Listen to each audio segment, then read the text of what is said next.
আসসালামু আলাইকুম। আপনারা দেখছেন ভোরের টিভি।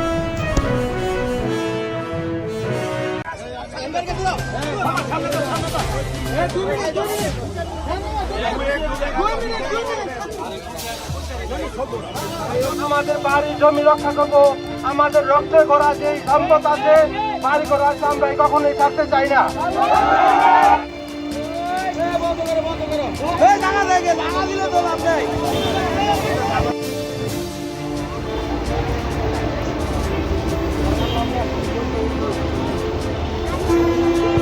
আমাদের বাড়ি বসত পিতা, রক্তে গড়া বসত পিতা, এক দাবি এক দাবি। আমাদের বাড়ি আমাদের ঘর, আমাদের বাড়ি আমাদের ঘর। ছাড়বো না, ছাড়বো না, বসত পিতা ছাড়বো না, ছাড়বো না, ছাড়বো না। আমাদের দাবি আমাদের দাবি, এক দাবি এক দাবি, এক দাবি এক দাবি, আমাদের দাবি আমাদের দাবি। বসত পিতা ছাড়বো না, বসত পিতা ছাড়বো না, আমাদের দাবি।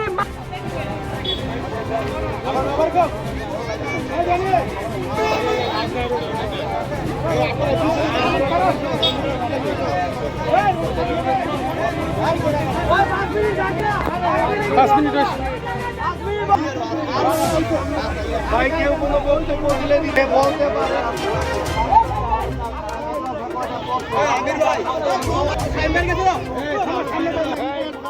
বাড়িবাগ, আমর কান্দাপাড়া, তবলপাড়া, সাবেরবাগ, ঘাটগাঁও এই এলাকাতে যে কোটলাইন প্রকল্প এগুলা ধ্বংস হয়ে গেলে আমরা আমাদের ছেলেমেয়েদেরকে কিভাবে শিক্ষা গ্রহণ করব, কিভাবে লেখাপড়া করব, সবকিছু থেকে বঞ্চিত হয়ে যাব।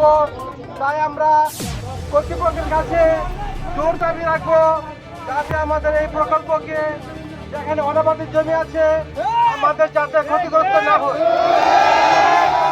আমাদের এলাকাবাসী সবাই ঐক্যবদ্ধ আছে যাতে আমাদের হয়, আমাদের ছেলে মেয়ে যাতে এখানে লেখাপড়া করতে পারে এবং আমরা সঠিকভাবে বসবাস করতে পারি। এই নিয়ে আজকে আমাদের এই মানববন্ধন। আমরা বারবার বিভিন্ন গত সপ্তাহে আমরা মানববন্ধন করেছি, আর সামনে আরো করব। আমাদের বাড়ি জমি রক্ষা করব, আমাদের রক্তে গড়া যে সম্পদ আছে বাড়ি করা আছে, আমরা কখনোই ছাড়তে চাই না। আমাদের এই আমরা ছাড়বো না, মানতে হবে, মানতে হবে, ছাড়বো না, ছাড়বো না। আমাদের এই সকলের দাবি যাতে স্বতঃস্ফূর্তভাবে কর্তৃপক্ষ মেনে নিয়ে আমাদের এই বাড়িঘর ছেড়ে দিয়ে অন্য জায়গায় প্রকল্প তৈরি করে, এই বলে আমি সকলের দাবি মেনে না মানতে সরকারের প্রতি দীর্ঘ আহ্বান জানিয়ে আমার বক্তব্য শেষ করছি। আসসালামু আলাইকুম। আউযু বিল্লাহি মিনাশ শাইতানির রাজীম। বিসমিল্লাহির রহমানির রহিম। উপস্থিত সাংবাদিকবৃন্দ, আপনাদের মাধ্যমে আজকে আমরা একটা ঘোষণাই করতে চাই। আপনারা জানেন আমাদের পূর্বপুরুষ বাপদাদারা, আমরা জন্ম থেকে আমাদের বাপদাদারা জন্ম থেকে যেই জায়গায় বসবাস করে আসছে, আজকে মাননীয় বাসিতে বসবাস করছে।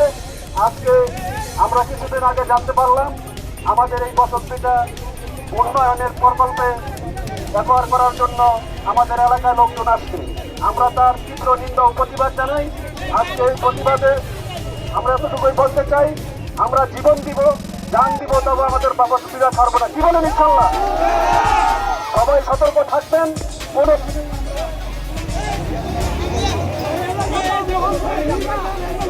আচ্ছা।